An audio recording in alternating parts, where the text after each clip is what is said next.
Assalamualaikum warahmatullahi wabarakatuh.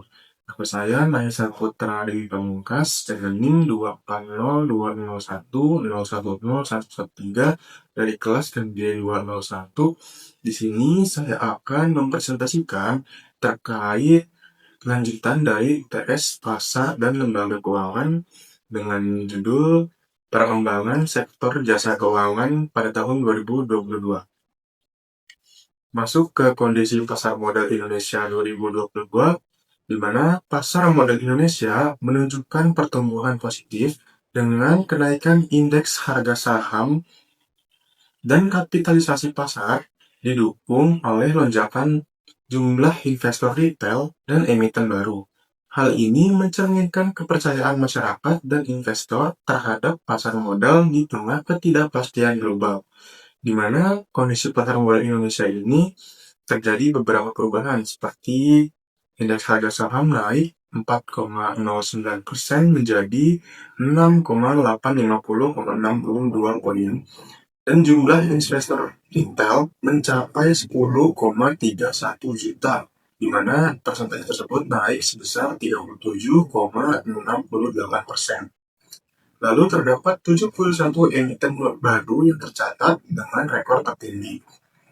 Dan terdapat NAB reksadana turun 12,58% menjadi 504,62 triliun rupiah akibat shifting investasi.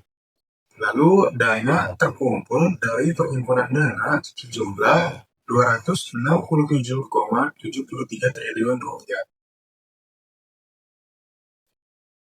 Selanjutnya, kondisi perbankan Indonesia pada tahun 2022, di mana perbankan nasional menunjukkan kinerja yang sehat dengan pertumbuhan kredit dan dana pihak ketiga atau BPK yang positif, di mana penurunan kredit, restrukturisasi COVID-19, serta rasio kesehatan perbankan yang tetap kuat.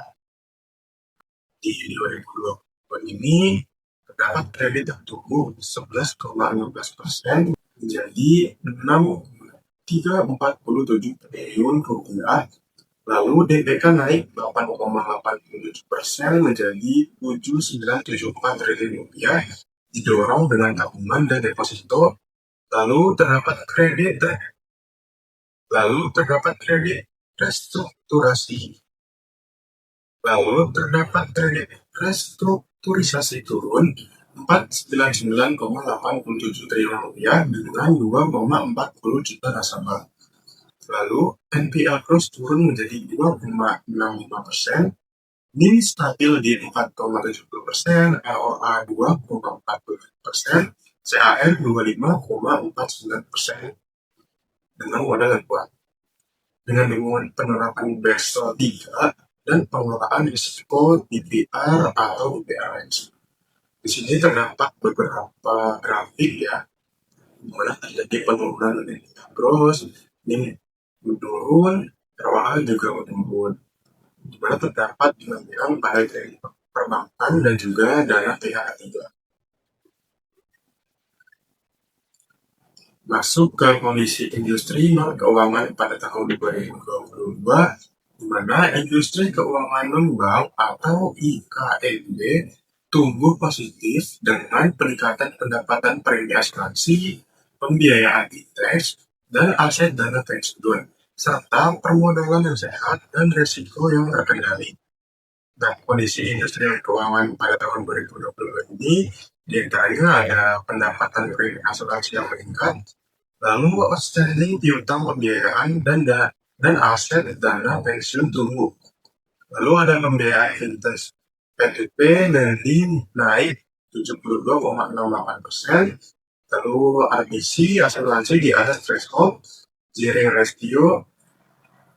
rasio perusahaan pembiayaan jauh di bawah batas maksimum, dan juga LTV perusahaan pembiayaan rendah dengan kualitas aset yang terjaga.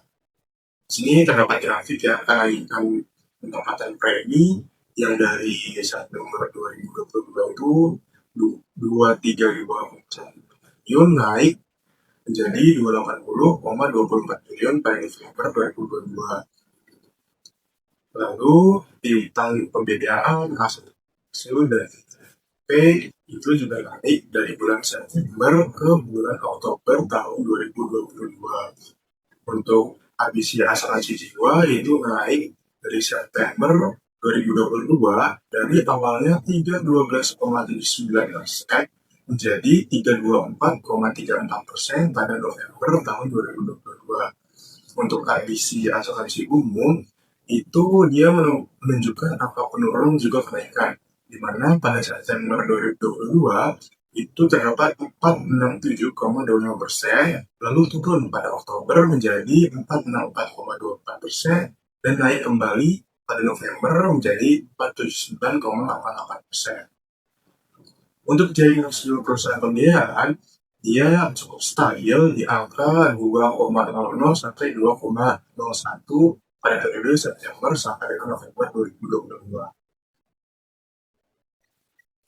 Masuk ke kebijakan OJK di sektor jasa keuangan pada tahun 2022, di mana OJK mengambil kebijakan antisipatif untuk menjaga stabilitas dan memperkuat ketahanan sektor keuangan dengan fokus pada digitalisasi, penguatan pengawasan, dan dukungan pemulihan ekonomi. Nah, beberapa kebijakan OJK diantaranya ada penguatan infrastruktur digital dan keamanan cyber perbankan. Lalu implementasi e-biro administrasi efektif Indonesia atau e-BNSG. Lalu ada pengembangan sistem informasi daftar efek syariah atau disingkat CIDES. Lalu berikutnya ada regulasi kemudahan akses produk asuransi digital, lalu dukungan penerapan Basel 3 dan pengembangan resiko BPR atau BPRS. Lalu ada relaksasi restrukturisasi kredit hingga Maret tahun 2024 untuk sektor-sektor tertentu. Dan yang terakhir ada penegakan hukum terhadap investasi ilegal dan juga pinjaman online ilegal atau pinjol.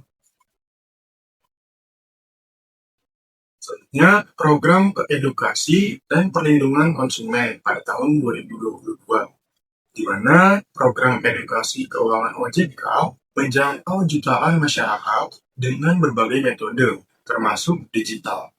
Di mana perlindungan konsumen diperkuat dengan regulasi baru dan pengawasan ketat terhadap praktik pasar.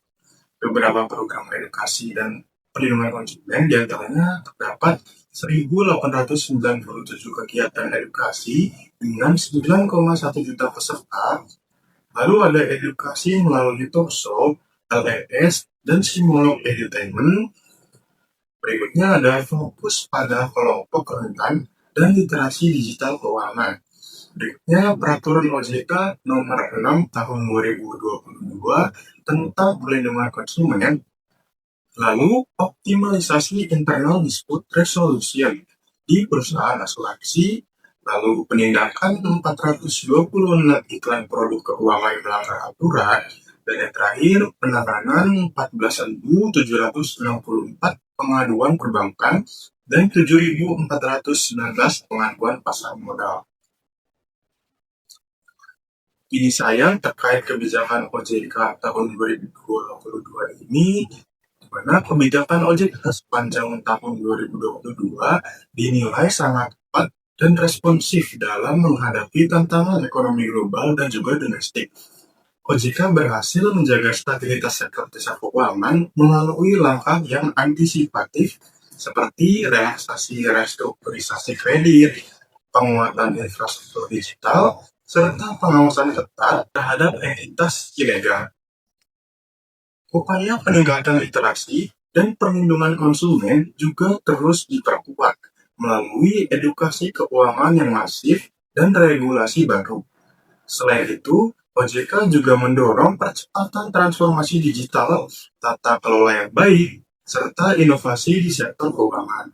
Secara keseluruhan, kebijakan OJK pada tahun 2022 ini mampu memperkuat ketahanan industri jasa keuangan, mendukung pemulihan ekonomi nasional, serta meningkatkan kepercayaan dan perlindungan bagi masyarakat. Kesimpulannya, sepanjang tahun 2022, sektor jasa keuangan Indonesia berhasil menjaga stabilitas dan mencatat pertumbuhan positif di tengah ketidakpastian global yang tercermin dari lonjakan jumlah investor pasar modal, pertumbuhan kredit perbankan sebesar 11,16%, peningkatan dana pihak ketiga 8,8%, serta kinerja industri keuangan non-bank yang tetap solid dengan permodalan kuat dan kualitas aset yang terjaga. OJK secara aktif mengambil kebijakan antisipatif seperti relaksasi restrukturisasi kredit, penguatan infrastruktur digital, penegakan hukum terhadap entitas ilegal, serta penguatan tata kelola dan perlindungan konsumen melalui edukasi keuangan nasional menjadi 49,68% dan inklusi keuangan sebesar 85,10%, sehingga sektor jasa keuangan mampu menopang pemulihan ekonomi nasional dan siap menghadapi tantangan di masa yang akan datang. Mungkin itu saja dari saya, kurang lebihnya saya mohon maaf. Terima kasih, sekian, wassalamualaikum warahmatullahi wabarakatuh.